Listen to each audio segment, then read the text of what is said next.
दोस्तों, ज्यादातर हमने देखा है कि टेक्नोलॉजी हमेशा बेहतर ही होती है। जैसे आज तो इंटरनेट की एवरेज स्पीड है वो 10 साल बाद 6G के आने तक बढ़ी जाएगी, लेकिन ये बात हम एयरलाइंस के बारे में नहीं कह सकते। नील आर्मस्ट्रॉन्ग के चांद पर उतरने से 4 महीने पहले दुनिया के फास्टेस्ट एरोप्लेन कॉनकॉर्ड के बनने की प्रोसेस शुरू हो गई थी और 2003 तक ये दुनिया का सबसे तेज एयरक्राफ्ट था, लेकिन फिर इसे बंद कर दिया गया।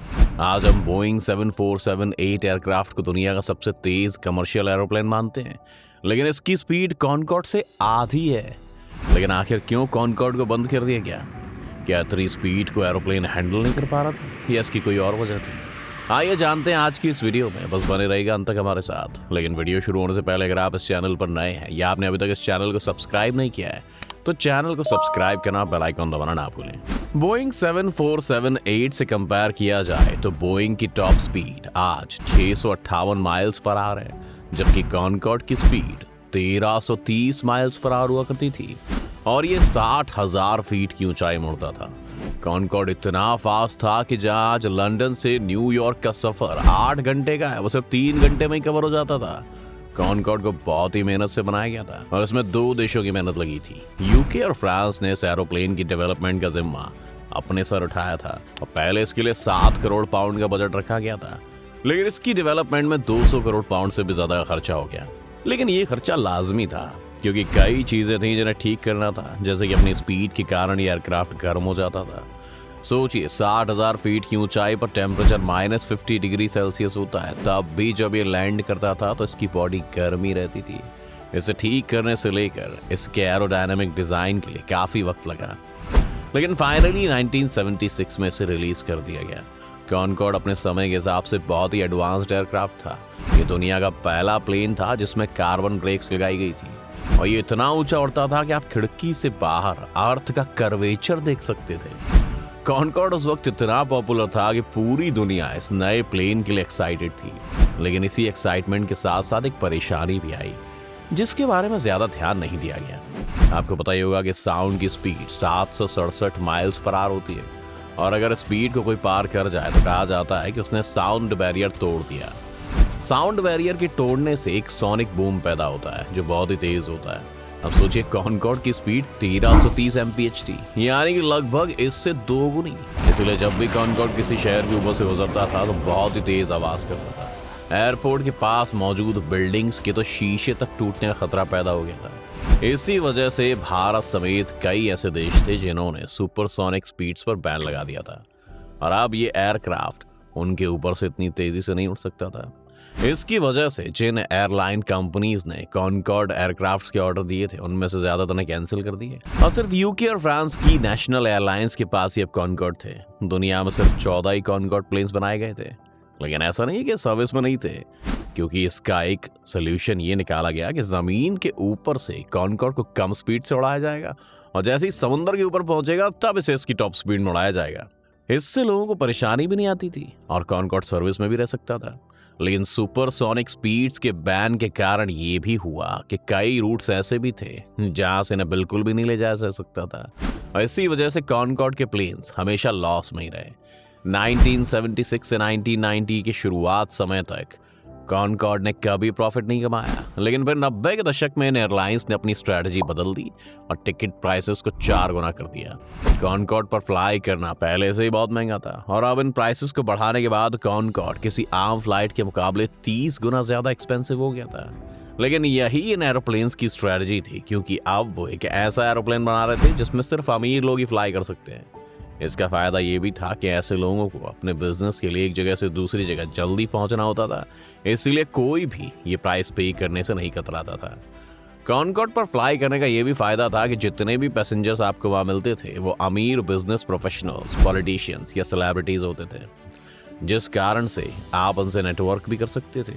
ये वो समय था जब कॉनकॉर्ड पर क्वीन एलिजाबेथ, पोप और यहाँ तक कि ओलंपिक टॉर्च भी देखी गई। इस एक बिजनेस प्लान ने कॉनकॉर्ड को प्रॉफिटेबल बना दिया, लेकिन कॉनकॉर्ड के लिए अभी मुश्किलें खत्म नहीं हुई थी। 25 जुलाई 2000 को एयर फ्रांस का एक कॉनकॉर्ड प्लेन पेरिस से यूएस के लिए निकला था, लेकिन अचानक ही फ्लाइट के उड़ने के कुछ समय बाद ही प्लेन ने अपना बैलेंस खो दिया और ये पेरिस के एक होटल से जा टकराया। प्लेन में बैठे 114 लोगों के साथ 5 लोग इसमें और मारे गए।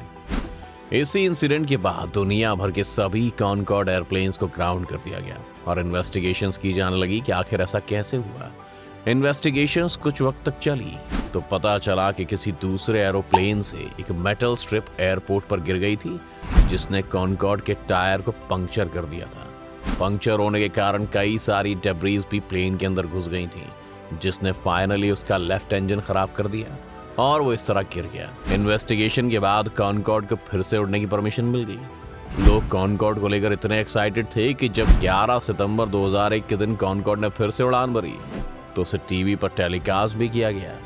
लेकिन 11 सितंबर के दिन सिर्फ कॉनकॉर्ड ही टीवी पर नहीं था, बल्कि ये 9/11 का दिन था। अमेरिका के ट्विन टावर्स पर टेररिस्ट ने 2 एरोप्लेन को क्रैश करवा दिया था, जिसके बाद आने वाले काफी समय तक लोगों ने फ्लाइट से ट्रैवल करना ही छोड़ दिया। पूरी दुनिया में एयर ट्रैवल और हाईजैकिंग को लेकर डर पैदा होने लगा था और इस तरह सभी एयरलाइन लॉस में चलने लगी। कॉनकॉर्ड के साथ कई और परेशानियां भी थी, जैसा कि इसे 1969 में बनाया गया था, इसीलिए इसमें सारे कंट्रोल एनालॉग थे। इसी वजह से कॉनकॉर्ड में पायलट्स के अलावा हमेशा एक फ्लाइट इंजीनियर भी रखना पड़ता था। इसके अलावा तेज होने के साथ साथ ये बहुत ज्यादा फ्यूल भी कंज्यूम करता था। ये एक्स्ट्रा फ्यूल कंज्यूम करना तक तो ठीक था, जब लोगों के पास कोई ऑप्शन नहीं था और उन्हें फास्ट ट्रैवल करना ही होता था। लेकिन अब तक इंटरनेट दुनिया में आ चुका था, जिस वजह से बिजनेस के लिए ट्रैवल करने की जरूरत भी कम हो गई थी।